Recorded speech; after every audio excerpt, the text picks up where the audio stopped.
Hi, everyone. Thank you so much for joining us today for our Little Italy of Los Angeles podcast. We have a lovely guest joining us from New York City, Ornella Fado. I got that right? Ornella Fado, Ciao, right? yes. Ciao. Did Well, I'm trying to do it with a little bit of an accent because your accent is so lovely. So I'm thinking, how can I do that? So there you go. Thank you so much for joining us. Thank you And very much for having me. gosh, we've got an awful lot to talk about with you, right? You are the host from New York City Live, right? That's the channel. Tell me the name of your show. My show is called Brindiamo, which means let's toast. I love that. Let's a toast. And here, we can toast now and we can toast a little bit later. I mean, yours is a little more elegant. Here we go. So I'm thrilled to have you joining us. There's so much to talk about. Tell me, first of all, a little bit about your show. You're quite the entrepreneur as well. You're not just the host of that wonderful show, but you're also the founder of OK Productions, correct? Correct. You're very well prepared, Deborah. Well, Brindiamo is a television show that I created almost 16 years ago because I want to talk about the Italians that moved from Italy recently, just like myself. I felt that, you know very well, you're an Italian American. There is a lot shows, a lot of things for Italian American. You guys have a great, you know, like the NIAF association, like the NOIA, but there is not much about us Italian with a real thick Italian accent. Well, you know, I love this because you know what's interesting? When did you come here to America? I was already too old to get rid of. I was 26 years old. I moved here practically 28 to 29 years ago. I just turned 55. I'm very happy of my new celebrated birthday. So absolutely. So I moved here when I was 26, and I'm an ex-dancer. I'm an ex-performer. All my life I've been in show business. So I started like ballerina classica, and then I moved in television as a variety dancer. And then I did musical theater and commedia musicali. Actually, the reason why I moved to America is because I met during the musical A Chorus Line, I met the person that will become eventually my future husband and the father of my daughter. I have a 27 years old daughter, Carolina. Wow. Wait, let's back it up a little bit. So you were born in Naples. You're born in Naples. You spent 26 years of your life in Italy. And where did you work as a dancer? In Rome. Okay. I worked as a dancer in Rai. It was, Rai is the national television in Italy. So in Italy at that time, there was a lot of variety shows. So a lot of work for dancers. I'm very proud to say that I worked with the very best. With the best choreographers such as Franco Miseria, best director in both theater and television. And then eventually, at 26, I got married. We moved here in America. And at 27, I had my precious daughter. And eventually, I started to notice that there was something missing. There was no show that will talk about Italians abroad. So I created Brindiamo, which is a show dedicated to all the Italians. They moved here in the past 15, 20 years, whatever. There's all people that have a thick accent. And the idea actually is a show that celebrates Italian culture in general, but I film it directly in restaurants. So now it's very common to see shows that they're filmed in a kitchen, in restaurants, but 16 years ago, there were no social media. There was absolutely no show. We had Lydia Bastianic with her program From Home, but nobody ever went in a real kitchen to talk about the real recipe that a chef will prepare while the audience, the clients were outside waiting. So it was really the real things because it was filmed in the kitchen while the restaurant was open and while the chef were working during the hours of, opening in the restaurant. Now, you also said that you try to select restaurants that are truly authentic Italian, like what somebody would get if they got off a plane and went to a little village somewhere, right? You don't necessarily shoot where someone would eat an Italian American meal, but more something a little more authentic, right? Yeah. Well, the reason is not because I want it. The Italian American cuisine is very popular. We all know, of course, the famous meatballs, the parmigiana, the chicken, the Alfredo fettuccine. Instead, what I wanted to do, it was really bringing what's authentic. What are the authentic ingredients? How do you really make the perfect, tagliatelle alla bolognese? So for me, was a little combination. So the show is 27 minutes, but in these 27 minutes, I film 4 recipes in the kitchen of the restaurant, an interview to the chef, to the owner of the restaurant. So they tell me where they come from, what brought them in America. Was their dream? Was it like me, they got married an American and they moved here? And then it became a visual guide, because at that time, we only had the Zagat. And as you know, the Zagat didn't even have pictures. So here we are, this authentic Italian woman, go inside of a restaurant that can be this small kitchen. We filmed where literally we had our cameraman attached, somewhere in the sky. And so we were a small restaurant, big restaurant, any kind of restaurant. I started from New York, and then I started to film around, Washington, Philadelphia, and then I did a new edition on the ship, on the Brindiamo Sea. So every time we get off from the ship, we will discovering something Italian. Oh, that's fun. Hang on. What ship did you, you're saying a cruise line, essentially. MSC Cruise. And the show how wonderful. Brindiamo on the Sea. And the idea that in every port you find an Italian restaurant, you find an Italian story.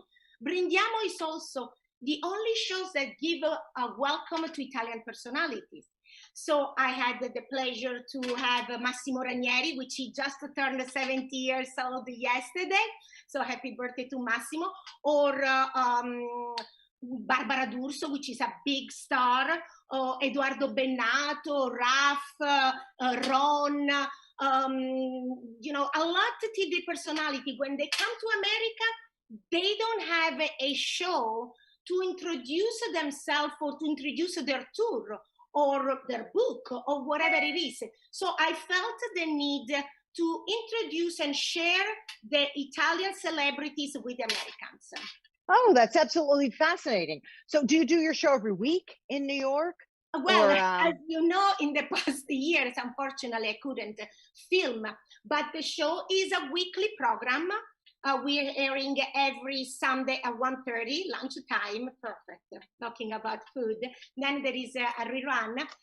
The shows are also available on Amazon Prime in certain areas in the United States. But the most exciting things that happened during my pandemic, when I was stuck here and I thought, okay, finally I have to do my book because I have 100 recipes because I've been filming for 16 years. Instead, this amazing opportunity knocked at my door, and Samsung TV Plus, which is now is a linear channel, launched their own channels in Italy. So I was invited to have my own channel, which is called Brindiamo Channel, of course, where you can watch all the Brindiamo show. They're all in subtitle in Italian, of course, because the show is in English. And I also start to create a new show like My Talented Friends, where I present a friend that created a documentary or a concert and so on. So I do a little bio about them, how we met, and then I showcase their work. So I have a question for you. Sure. Do you have sponsors as well for your show? And how do you go about getting your sponsors? Because that's a lot of work. That's a lot of work. Like you said, that's why I am a little entrepreneur, because Actually, I take care of all the aspects. Well, for PBS, as you know, we can have underwriting. So, this short, Brindiamo is brought to you in part by, and then we highlight the sponsors. In Italy, we have, because it's a linear channel, we have actually major campaign. So may have Audi cars or, any other sponsors that is actually doing a promotion through, national television in Italy.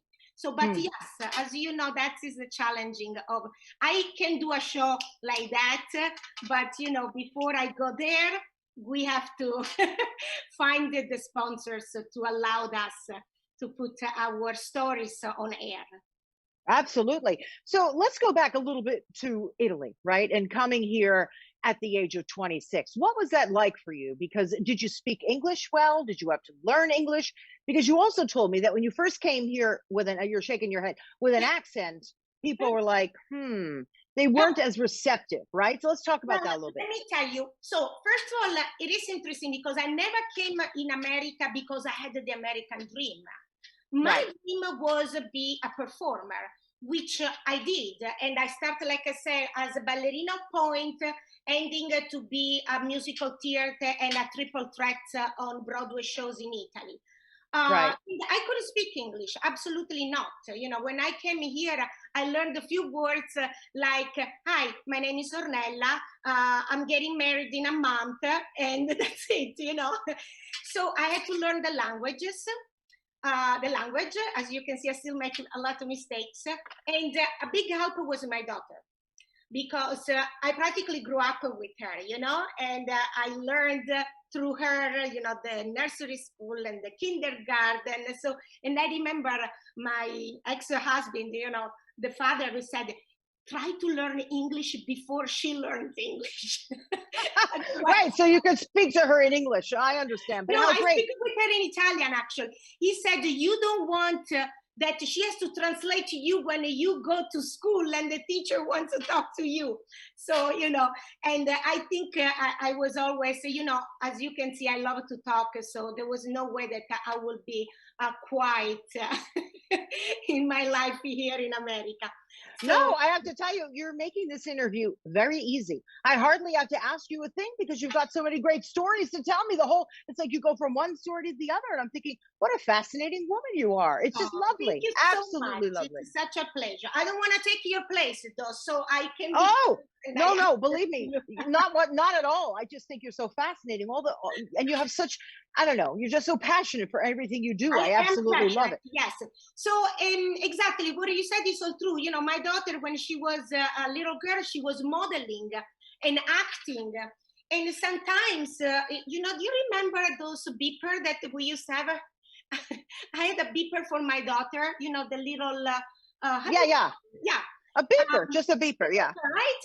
And so I had one for her because she was so busy as a young model that, the agent was calling me. She has a go see here. She has an audition there. And I remember sometimes I was calling and say, hi, I'm calling from a Carolina agency. What time we have to be there? And sometimes I got answer like, oh, if she has an accent like you, don't even come here. I was like, okay, that is not going to help her career. And so I said that to, Albin, I said, please, can you call the agent? I don't want to. Oh, wow. Very rough, very rough. And honestly, I tell you the truth, I had such a big passion for my show, for my career. I didn't want to give up on my career. I felt that the fact that I have an accent, it wasn't going to be an asset for me, but it would be a problem. And I said, no, I work so hard. I've been working since I was a young girl, really, in the dance and the performing. I said that it's not possible that now, just because I'm in America and I speak a foreign language, I cannot, keep dreaming and fulfill my dream. So nobody's giving me a job, but that's fine. I'm going to create my own job. And that's what I love. And say that again. Say that again. And that's what? And that's what I did. I decided to invest in myself with everything I have, with my own money, with my personality, with my willingness to say, I'm going to create a show that is mine. So nobody can say, oh no, we cannot hire you because you have an accent. So as adorable as you are, so you created this show on New York City Live, right? It's a PBS station. When you first went to them, what did they say? Because clearly you went to them with your adorable accent and you said, hello, I want to do a show. And what did they say to you? Did you say it just like that? Like that, Deborah. Practically what I did, I sent a DVD because, of course, I couldn't wait until somebody would say yes to my show. So what I did, I created a collection of a DVD called Brindiamo, a toast to the finest Italian restaurants.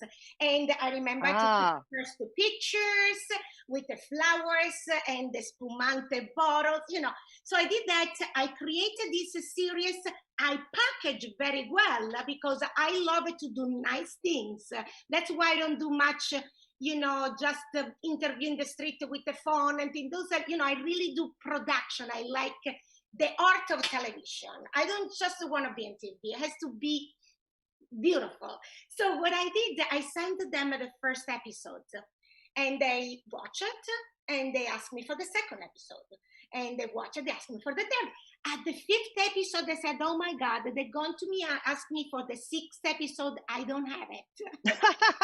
So what did you do? So at the fifth, they invite me in and they say, we want to do a contract with you for 2 years. And I thought, oh my God, now I have a 2 years contract, which are 52 weeks per year, 104 weeks, wow, 2 years, and I have 5 shows. So what I did, I roll up my, sleeves and I start to film with a budget so small that I will never do it again if I knew what I was going to do it. The incoscienza. But let me tell you the reason why this can be a good, suggestions for people that are starting something. They told me, my program director, which I love her, Millie, she said, Ornella, what we loved about your show, that you had actually a presentation. We receive hundreds of DVD, silver, with a marker on, with the name of the show. And so if you have to choose among hundreds of this silver with a white sleeve, DVD, how do you choose? Here you arrive with a real cover, a professional pictures, with print out your face on the DVD, and already you had 10 steps ahead of everybody else. So I think, and I still believe, and this was an opportunity because now I'm launching the shows for Zoom or Tubi TV, Rakuten, is because I have the whole package, so I even pull archive show, and they are old, they are SD, they were not, in HD or 4K like we do now, 4K. Right. But still have a value because they were filmed in the right way and they have the right content. So. Hang on, did you have a full camera crew with you and lighting and everything else? I always have 2 cameramen, 1 photographer. Wow. I think I have more photography of me in the last 16 years than anybody else because every time we film for 5-6 hours, my photographer click. So, for each show I have like 500 pictures. And that's why I have to do my book because I have so many pictures, at least let me use it. And then I have, the audio. And then, I always try to get a serious crew because, like I said, art of TV. When did you start OK Productions? When did you do that? Was that way back when? No, OK Productions started when I wanted to create my show. So, I said, okay, so what do I need practically? Because I tell you a funny story. I went to a real producer, somebody that was already doing this for Rai, big stuff. And I said, I have this great idea. Nobody ever did a show from restaurants. It's all about Italy, blah, blah, blah. And he said, oh yeah, I love your idea. $200,000 for a series. What? I shake his hands and I said, I'll never see you again, because wow. I had $100,000. I went home and I said, what is it I really think I need? Okay, a cameraman, maybe 2 cameramen. Oh, okay, this. And I said, I'll do by myself. I've been in television. I was exposed to television. I was the face of this channel in Italy for many years, where I really learned to interview politicians, doctors, celebrities. So I know how to be on camera, but I also learned how to be behind the camera. And this is a new occasion. I can learn even more. And then I have this funny story, because soon I did my first production. In a few months, I got a channel. I went to him because I needed to transfer from mini DV to beta. And he said to me, why did you need this? And I said, oh, you remember my idea? I said, yeah, it's going to be broadcast on this channel. And he said, let me understand, you came here a few months ago with an idea and you already have a channel and all the shows. I said, yeah, quick, we have to do it. You're not messing around, Ornella. You're not messing around. Let's face it. That's incredible. So the rest of your family, right? Mom and dad and everyone, are they still back in Italy, or do they ever come and join you here? No, I wish. Well, I lost, unfortunately, my mama when she was even younger than me. She was only 52. So, but she was my biggest supporter. I mean, my mother always made me believe that I could do anything I wanted in life. So I walk in, and I was living by sample, because she was a woman that did everything she wanted to do in her life. So I believe it. It was easy for me to say, oh yeah, I want to do this. Why not? Let me do it. And my father unfortunately passed away too, but I have 2 fantastic brothers. And today is the birthday of my oldest brother, Antonio. So ciao, birthday. Ciao, Antonio. Happy birthday. I hope he's watching. From Italy. Yes, because we're on live, so I'm sure he could watch this from Italy. Oh, that's he said, oh, I'm going to call you. I said, don't call between this hour and this hour, because I'm live. Actually, click here. I'm going to say happy birthday to you. So I have 2 fantastic brothers. They are in Italy because they have their own life. So I'm here with my daughter, which, she is, of course, an independent young woman, and with my adorable boyfriend. And I have, tons of friends. But yeah, my family didn't follow me. So, okay, you go. Have fun. So it sounds like you came here in the 1990s, right? And even then, people were a little funny with your accent. And, when my family came over, yes, we talked about this earlier, yes, right? We were told, you're not learning any Italian. You're now an American. And I'm glad now that future generations are not doing this, because now I'm only now just embarking on my journey to learning Italian. Let's face it, that's how I know, and I'll do it too, because I'm like you. It's like, if I put my mind to something, I'm going to do it. And I assure you, I'm going to do it. But next interview in Italian. Exactly. But let's talk a little bit briefly about the difference, right, of when people came earlier in the 1900s and even mid 1900s, as opposed to you coming, in the 1990s. It was a different experience, right? Because sure they had different experience. Right. I mean, they sort of had to get out because there were no jobs for people. It was a very difficult time. Absolutely. I mean, really, I don't think if I wasn't going to meet my ex-husband, I will never come to America, because I was happy in Italy. I love Italy. Italy is a beautiful country, and I was working. I realize now how much I worked in that 10 years period. I really experienced so much, and now I realize I work with Fellini, I work with Zeffirelli. I mean, even if there were small role, I was on the set of their movies. And, so it reached me so much. But I tell you the truth, I love New York. I love America. And I think America allowed me to be who I am today, because the opportunity to do what you want without having much support, without knowing the right people. I don't know anybody. I didn't know anybody, literally, And now, I wish my daughter was in my business. Instead, she left the show business, and she is a teacher, and, she doesn't want to have anything to do with me or her dad, that is also a professional musician. So, but I wish just so I could tell her what I learned. Instead, she also has to do everything on her own, so everybody has to learn their own things. But okay. But isn't that the way? I have 3 sons. You have 1 daughter. I have 3 sons. First of all, none of them are following in our footsteps, which is fine with me. Yes. But they've got to learn it on their own. When I try and give a little advice, it's like, Mom. So it's like, you can't even bother, right? But someday she'll come back. No, never. Exactly. What would you like to tell? Oh, go ahead. I'm sorry. No. I was answering to your question. So I believe it for your parents' generation has been very hard. Yeah. Immigrant. Last time I was you are a superhero if you're an immigrant, just because it is challenging. Without going too much political, but Black Lives Matter, this Asian, it's true. People tend to have a problem with something different. Very true. Different. So even when I moved here, people were assuming you're Italian. Do you live in Little Italy or you live in the Bronx?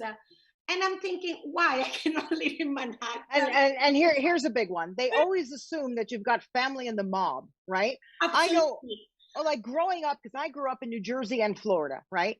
And it was always assumed by friends in school that I had mobsters as my family members. It's like, no, I don't think so. They're no, they're gardeners. They're not mobsters. So listen, I'm glad I think this has been changed. And yes. I really want to thank also. You remember in the 70s, all these movies that were filmed in New York City, and they were all people shooting in the street, the police. It was so much. And New York was the most dangerous place, which it was. And then here, arriving Sex and the City. Everybody looks gorgeous, glamorous. They want to live where Sarah Jessica Parker lives, where actually in the meatpacking district, where, the other. So did you see how much power we have in telling the story? That's why I want to always be positive in my show. Because honestly, it's been almost 30 years that I live here. I didn't feel the connection with mafia as much as the previous generation. Right, exactly. Fashion, yes.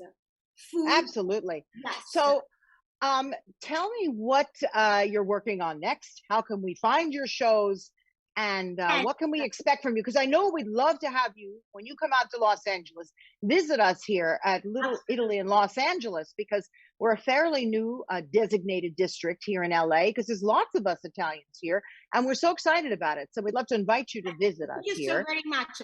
Well, like I said before, because I couldn't film, I really much concentrate in distribution. So I learned this new word, and I said, what do I do with my 100 over programs?